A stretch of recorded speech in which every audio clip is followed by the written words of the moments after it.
Coming up on City Spotlight, we are talking Paris. We will talk with Tanner Laughlin of the Paris Area Chamber of Commerce and Warren Sperry of the Edgar County Community Foundation.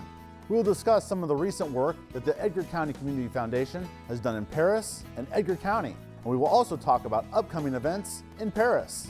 And then we will talk with two middle school students from the Crestwood and Mayo schools in Paris.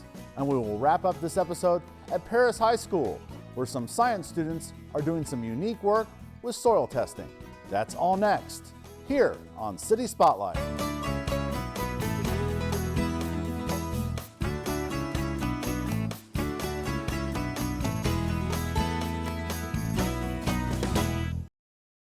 City Spotlight is supported by Consolidated Communications. CCI is honored to salute the cities and their leaders in the area, as well as providing TV, internet, and phone service to local homes and businesses.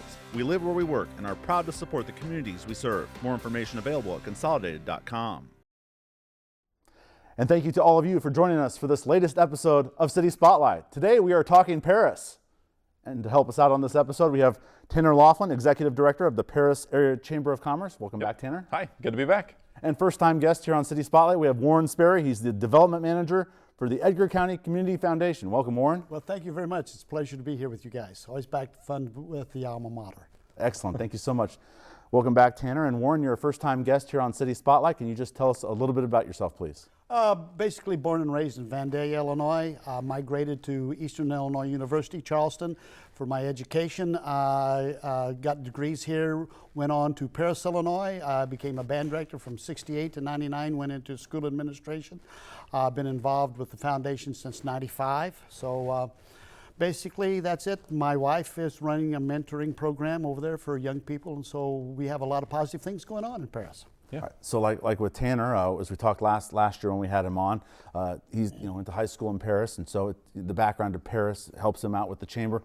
How has being a part of the community for all these years helped you with being a part of the foundation? Oh, well, working with the community for various needs, for endowments, and to support our community and the needs they need to articulate has been very rewarding. When you're in education or a band director, as I was, you get to meet a lot of positive people doing positive things for all the right reasons. And so we have a very strong board.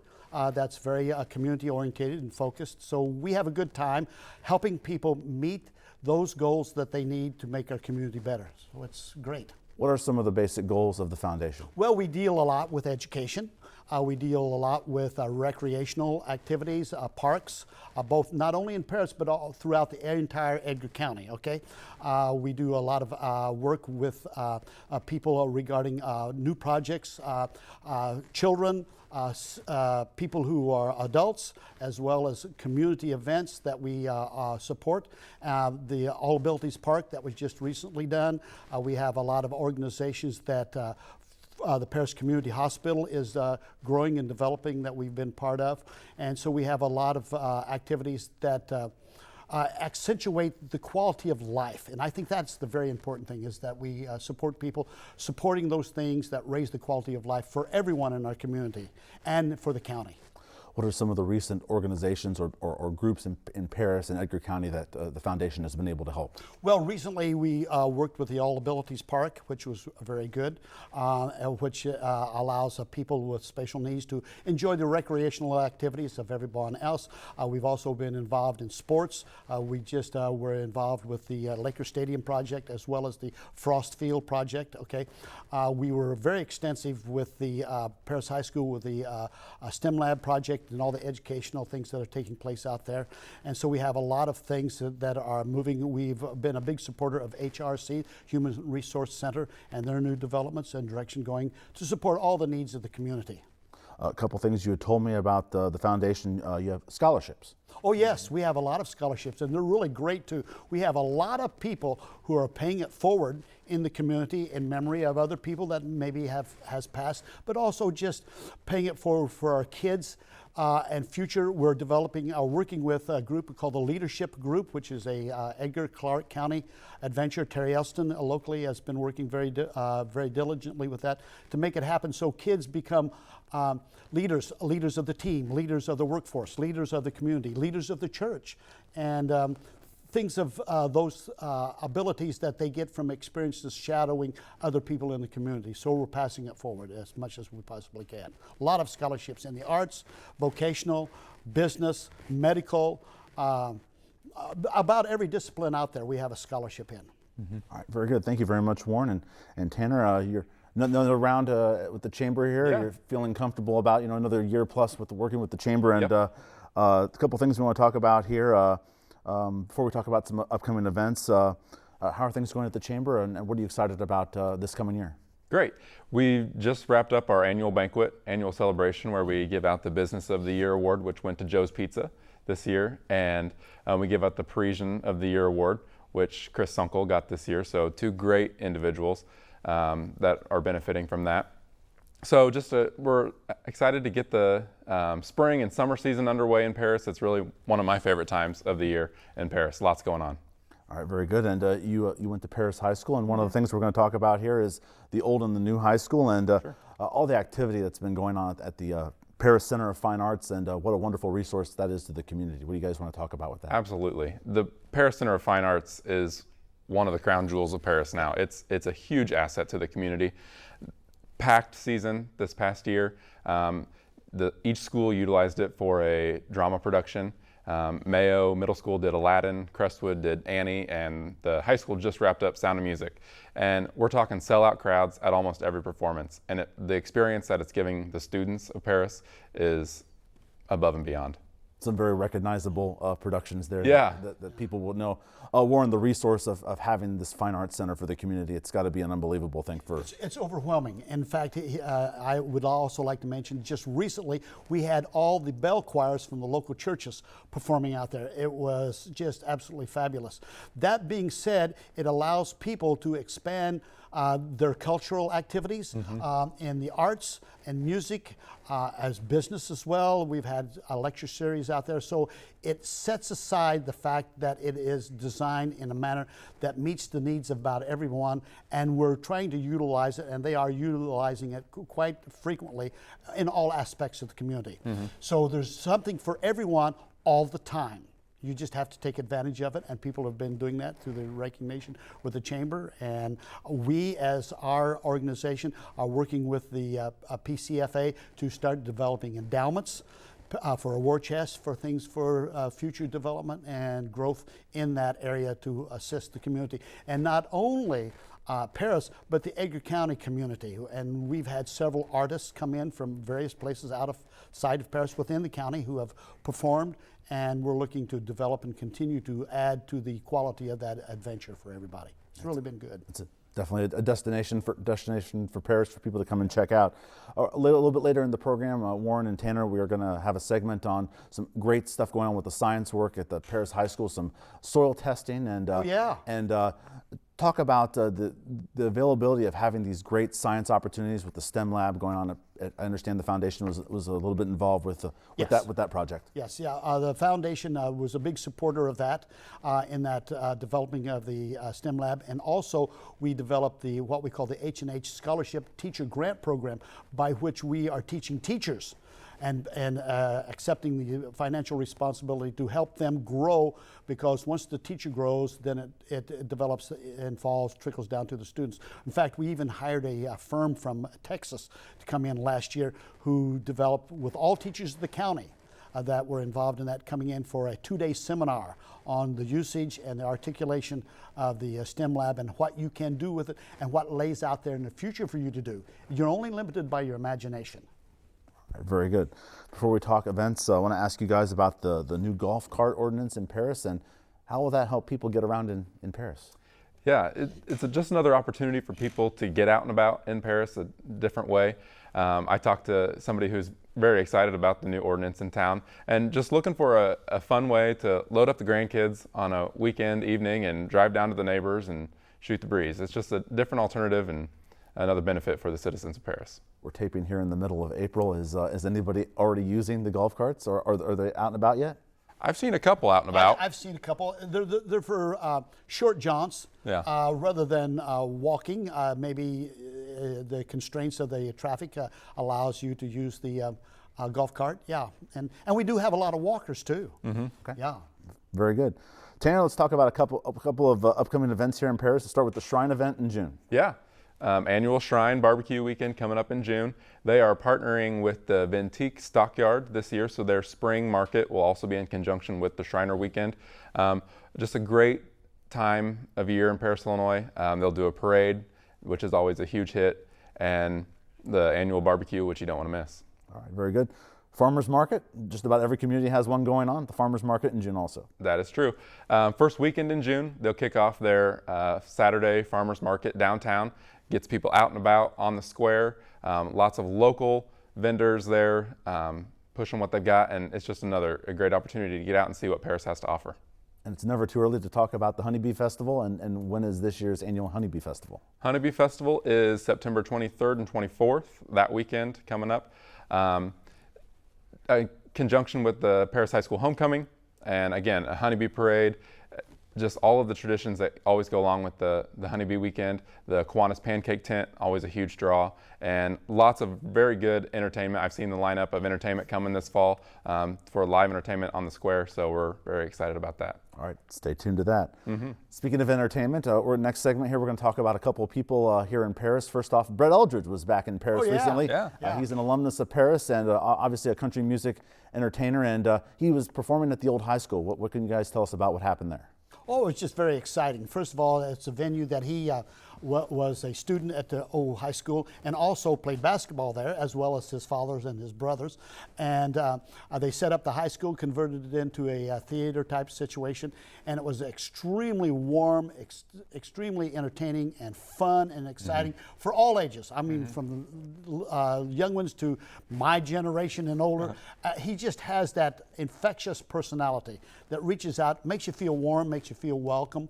And the fact that he's a hometown entertainer, he has never forgotten his roots, which is just so very, very exciting, and has a phenomenal memory. He can remember names and people, so it just makes you feel comfortable. And you know something, his recordings and stuff are outstanding, and it just makes us feel good about ourselves. He's musical comfort food, if you want to say that. The people of Paris love Brett, and every time he comes back, it's always a highlight. And you should have seen the line for this concert. It wrapped around the old Paris High School 1.5 times.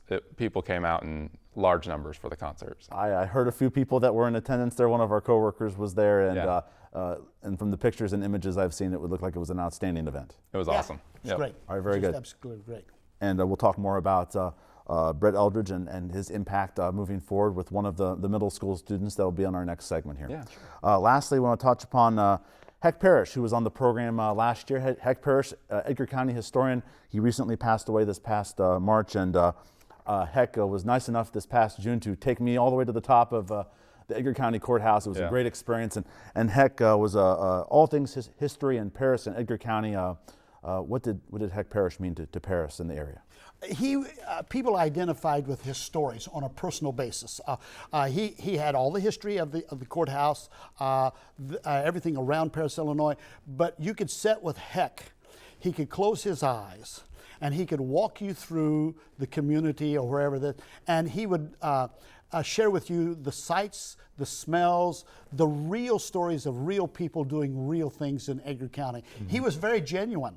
And he just had that opportunity, and he was able to put it down not only on paper, but also he would share those facts about historical events that were the people events of Edgar County and Paris. So he was a lot of fun and very, very entertaining. He was a great storyteller. Kind of reminds me sometimes of Garrison Keillor. He just had that knack to make you feel comfortable and that you were there when he presented his entertainment. And I thought it was really great just to sit down and have a conversation with him. A great man who obviously had a lot of great wealth of information to share about, and those stories like you mentioned, and he told me about the views that you could see from the top of the courthouse. Well, when we got there, those views were breathtaking. It's something else, yeah. I thank Heck for that. I can cross that off my bucket list. So wonderful stuff. Gentlemen, that's all I have for you on this part of the show here. Tanner Laughlin, Executive Director from the Paris Area Chamber of Commerce. Thank you for coming on, Tanner. Thank you. Always a pleasure. And Warren Sperry from the Edgar County Community Foundation. Thank you, Warren, for coming on the program. It's a delight to see you again and everybody here. It's been wonderful. Thank you. Thank you very much, guys. Thanks. And coming up next year on City Spotlight, we'll talk with a couple of middle school students about their respective schools in Paris. But first, Let's take a look at some of the upcoming activities going on in Paris.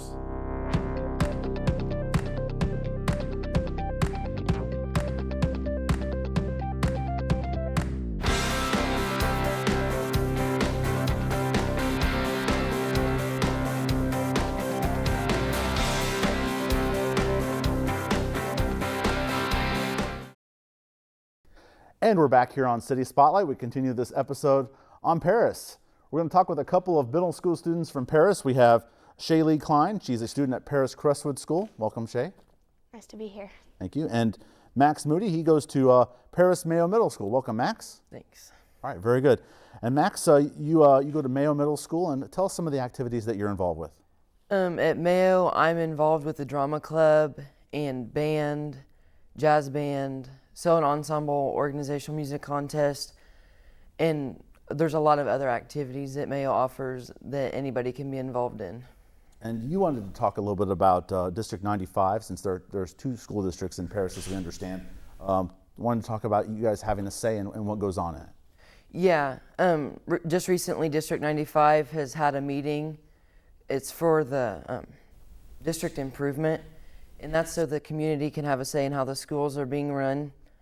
So we have input from everybody because everybody's opinion matters to us, and we want to make sure that everyone has an equal opportunity to share their opinions. Okay. And what makes you proud to go to Mayo? What's the most exciting thing about going to Mayo Middle School?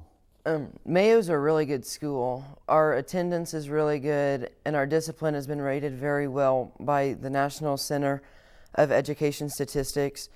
Our test scores are above the state average. We just have a really good school overall. All right, thank you very much for your comments, Max. And Shay, you're I see by your shirt, you're obviously in the band. Tell us, what do you play in the band? I play tenor saxophone. Okay, very good. All right, and something very exciting that we talked about in our last segment here on this program is that Brett Eldridge came back to Paris recently, and I understand you were able to go to that performance? Yes, by the grace of God, I was able to go to see him, and it was such an amazing experience because I don't know very many famous people or singers that come to their hometown and put on a concert just for their community. It was a really cool opportunity. And that's a pretty unique thing to have a local celebrity come back to your hometown. What do you think that says about Paris to have such a this big country music star coming back to his hometown? Yeah, I think it's really cool because people who go off and do things and follow their dreams, I don't think they really remember their roots. But it's so cool that we have someone who's remembered their roots and has came back and been with Paris ever since he went and followed his dream. Very good. And I understand a grant has been made available through CMA, and it's going to help band students like yourself. Yeah, we actually just got brand new music stands since ours are very dented and worn, and we got a new saxophone, which is very cool because I actually got to play it. So it's been really awesome opportunity.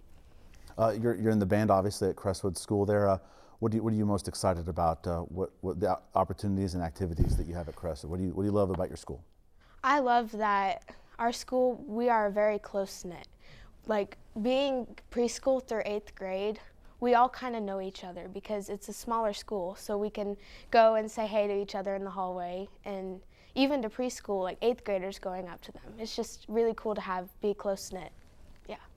All right, very good. We in our next segment, we're going to do a segment on Paris High School there and some science stuff there, but you guys are 8th graders, so next year you guys will both be at the new Paris High School. What makes you excited about going to that new school there? Because it's a state-of-the-art facility. I'm excited because we have the new Fine Arts Center, and that has been a community-wide asset that everyone can use. My school just did the production Aladdin there. I believe Crestwood just did Annie, and the high school did The Sound of Music, and it's just such a blessing to have it in our hands. We can use it for whatever we need to, and it's there for us, and that's just really handy to have. Definitely a community use thing. Mm-hmm. What are you excited about, Shay, about being able to go to the new Paris High School? I'm really excited to be able just to do bigger productions on that stage because I was in Annie, and it was a really great opportunity just being able to use the facility and all of its assets And I think it's just great for the community because I feel like drama is something that brings us together, because people come from all around to see the shows that we put on there and just the other things that we do to use the facility. And I just think it's great that it just kind of knits our community together. All right, thank you so much. Crestwood and Mayo Schools and Paris represented here. Shay and Max, thank you for your time here on City Spotlight. We appreciate your comments. Thank you. Thank you for having us. And next here on City Spotlight, we'll wrap up the program by going out to Paris High School, and you'll find out how some science students are the only ones in the country working with soil testing. That's next here on City Spotlight. City Spotlight is on YouTube. Past episodes can be viewed on East Central Illinois towns that have been featured on City Spotlight. Just search on YouTube City Spotlight with the show number and the name of the town. Listed on your screen are the recent episodes of City Spotlight. And we're back here on City Spotlight. We continue this episode on Paris. As you can see, we've left the studio and we're at Paris High School inside one of the science labs. And joining us right now is Dr. Howard Brown from Illini IFS. Welcome to the program, Howard. Well, thank you. It's nice to be here. Pleasure. And you guys are doing some very cool stuff with some students here at Paris High School involving soil testing. Tell us about what it is they're doing. Well, we're involved with Paris High School, and what we're doing is getting the kids acclimated to environmental stewardship, looking at specifically nitrogen management, trying to come up with ways not only to learn about the nitrogen cycle, but then to have outreach to help farmers with some of their decision making. And so how did Illini IFS and Paris High School meet up together to do this project? I have to say I was standing out in a field and a representative from the Edgar County Community Foundation came out, Brad Tucker, and asked me to come sit down and visit with the administrator of the high school and the teachers, and one thing led to another, and right now I think last count about 40 kids, 40 students I should say, are involved in the program. And the reason why we're here is because this is pretty much the only type of thing that's being done by students. Can you explain the uniqueness of this project? It is very unique. I have to say I've underestimated the value of the communication with secondary education, and I think it's the beginning, it's the birth of outreach not only to the ag community, but actually to start the young ones thinking in a young stage of their life, the young adults, so that hopefully we can inspire some of them to stay in production ag and be in environmental stewardship from the standpoint of helping farmers. Before we get into the specific parts, we have some video we'll be showing here in just a bit about, we were out in the field, some soil testing, water testing, but sure. The first question is, why is this being done? Well, it's being done because the farmers need some help, some answers to some of the questions. Farmers are great stewards. It's just sometimes we don't have the tools available. And what the students are actually doing, they're actually ground truthing some of the tools that we're experimenting with to help farmers. So as the students learn, the local farmers are going to learn, and we all come together. And I say it's not about nutrient loss, but it's about utilization. If we use the nutrients the farmers apply, then we don't have to worry about loss. And so the students are helping with that. And the opportunity for the students, I mean, this is a wow experience for them, right? It is. I tell them it's all about mom. And when we think about mom, it's loving, selfless, caring, nurturing. And mom stands for minimize environmental impact, optimize harvest yield, and maximize input utilization. And really, that's what it's all about. It's utilization. Okay, let's talk about what we have some video about. There's some soil testing and it's involving nitrogen in the soil. So let's start with the first part, which is gathering the soil. You bet. The first part of the program is having students go to the field and actually pull soil samples at 2 different depths, 1 foot and 2 feet. And we send those samples into a laboratory. They do an evaluation for plant available nitrogen, ammonium and nitrate.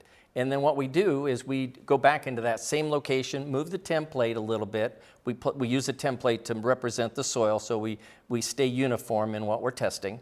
And we do that once a month. And so we watch the dynamics, I say the behavior of nitrates and ammonium in the soil over time. And that way the farmer can see what the weather's doing to his nitrogen, as well as when he puts it on, what is that doing from the standpoint of the concentration left in the soil. Okay, that's step 1, gathering the soil. Next Yes. part is gathering of water. Yes, well, once if we can utilize it, that's great, but we need to have a check and balance. So we're going to watch the tile water, subsurface tile drainage from the field, so that we measure concentration, and that's just a part of the equation. You need flow too, but all we have is concentration. So we're taking concentration every 2 weeks, and when the concentration goes up, we see if that could be related to maybe loss. So we relate it to how much rainfall the farmer's received. And if it leaves the field, then the farmer knows that maybe I need to change my management practices next year so that I can minimize loss, because loss of nitrogen is not only an environmental consequence, but it's an economic consequence because he's paid for it and now he lost it. Okay, so we have those 2 steps that are done. Now we need to test it. So we find ourselves inside one of the science labs here at Paris High School, and that's where they test the soil and the water. Well, we're here because there's an instrument available in the marketplace, and can be used by the farmers to check for nitrates in a field setting. And what the students are doing is they're taking the samples that we send to a laboratory and running the same samples on this instrument to see how close the numbers compare, so that we can ground truth it for the farmers and show them how accurate it is or how accurate it isn't. We've recently completed our 7th sampling date. So we've tracked nitrogen, plant available nitrogen in the soil profile 7 different months over the course since November. Have you found results, and what do they tell you? Anything? I am so excited, yes, because in the upper 2 feet, I feel pretty confident that I'm tracking what we apply. Strangely enough, I wasn't expecting that. And up until this last sampling date, which I haven't evaluated the data, it's tracking very well. And what we're doing, the other part of this program is when we're sampling, we put on 5 different ways a farmer can manage nitrogen. Putting it all on in the fall, putting it all on in the spring, and then combinations in between. So we have 5 different ways for a farmer to manage his nitrogen, and then we're tracking at each one of those how the nitrogen behaves in the soil. Now we have this as a randomized complete block design with 3 replications, so the information that we gain from this, I hope to eventually publish. All right, very good. So you have these results, and great opportunity for you to collect some data for science. You're involving with students. It's just a great opportunity, science and working with students, isn't it? It is wonderful, and to see these students, even at their age, I can see them being inspired.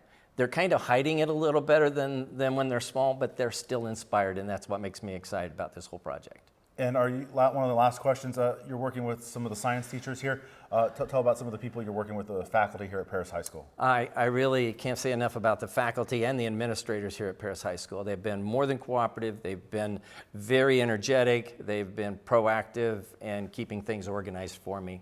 So I'm very happy to be associated with them, especially here today in the STEM lab, which is part of the program.